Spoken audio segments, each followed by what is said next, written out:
much more nerve-wracking. That's when I had to take a step back and say to myself, know that it's not your fault.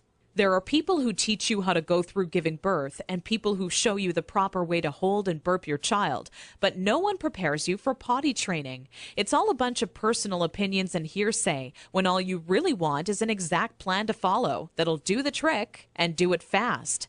So when I first sought out information on potty training, I turned to the internet, just as you probably are doing right now. I was bombarded with a million things I should buy to help make potty training easier. From reward chart stickers to special potties that played music when you peed, I was reluctant to spend money on something only to later find out it was just a gimmick. I guess you could say I didn't want my money to be the only thing flushed down the toilet. Like you probably already have, I started to notice pull-up diapers becoming more and more popular with parents, and that's when I started to see a common trend between children in my daycare. The boys and girls who were potty trained the fastest were the ones whose parents never trained them with pull-up diapers.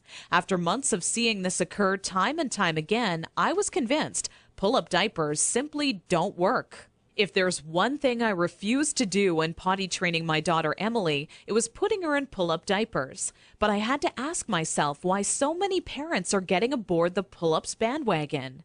Now, understand that the diaper business is a multi-billion-dollar industry. They know when your child is a baby, every dirty diaper will have to be replaced, and that's another dollar in their pockets. But once your child gets a little older, these companies risk losing your business. So how do they squeeze every last cent out of you before you no longer need their product? By creating a diaper you need to buy after diapers, or commonly known as pull-ups. This is all really a ploy for the company to get your business longer. All these companies really care about is how much money they make and sneakily advertise it as some amazing tool for potty training. Without turning this into a boring rant, these diapers will more than triple the amount of time it takes to successfully teach your child how to use the potty. Now, with that said, let me give you a word of warning. Not having your child potty trained quickly is completely frustrating, and the story I'm about to share with you will reveal just how messy it can be. Anyone who knows me would call me a shopaholic with no hesitation. On weekends, my big adventure of the day would be running out to the mall and window shopping or trying on different outfits. I very seldom bought anything, as most of our family's income went towards food and bills, but it's always nice to look. There I was in Saks Fifth Avenue with my little Emily, who was now just 26 months old and in her first week of potty training, when a pair of $348 black silk Prada dress pants leapt off the rack and led me to a change room. Now, I would never spend that on a pair of pants myself, but just had to see how they would look on me.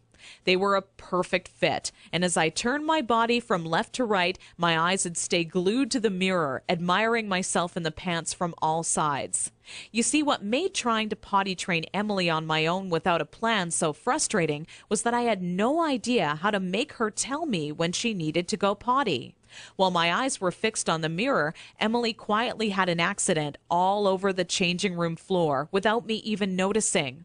I unbuttoned the pair of Prada pants and immediately wished life had an undo button as I watched them fall down in the puddle of pee surrounding the change room floor.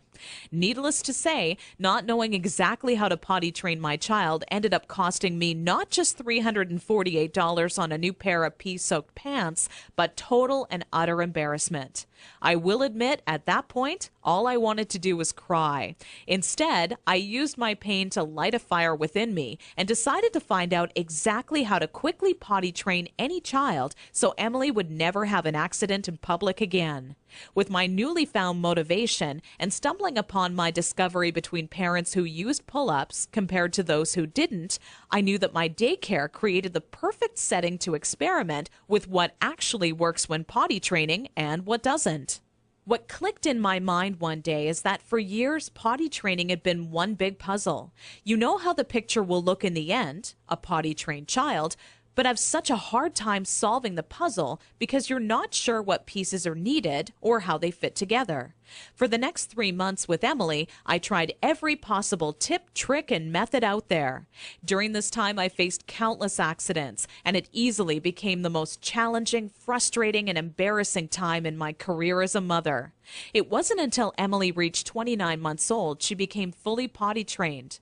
By that time, I'd filled up an entire old leather notebook, jam-packed with all the notes I had taken during my first attempt ever at potty training. In addition to my own findings, I was receiving input and feedback from nearly all the parents whose children attended my daycare.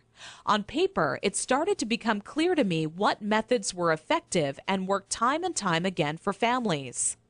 2 years and one more child later, all of my findings had been turned into what I believe is the only effective method in existence to quickly potty training any child in as little as 3 days. It wasn't until I started giving out copies to all the parents whose children attended my daycare I knew I was on to something big. The next week, parents started approaching me out of the blue, asking, how can I quickly and easily potty train my child? I would kindly give a copy of the guide along with my business card clipped to the top left-hand corner to anyone who asked. I would say over 127 mothers and fathers had come to my daycare that month alone just for a copy of the potty training guide that I'd spent so much time creating. When I would walk into my office in the morning, there'd be a minimum of 37 messages on my answering machine waiting there for me. I was getting phone calls from people either thanking me for helping them train their child in under a week, or who heard about my guide from a friend or family member and wanted to know how they could get their hands on a copy. Listening to these messages quickly became a daily part of my routine and would take almost 45 minutes out of my workday. People started to call me an expert potty trainer, and I was flattered, but it was something I definitely never asked for or planned on when setting out to create my personal guide. Sometimes I wished it would even go away, as there were people who would seek out my personal phone number and insist on calling me at home.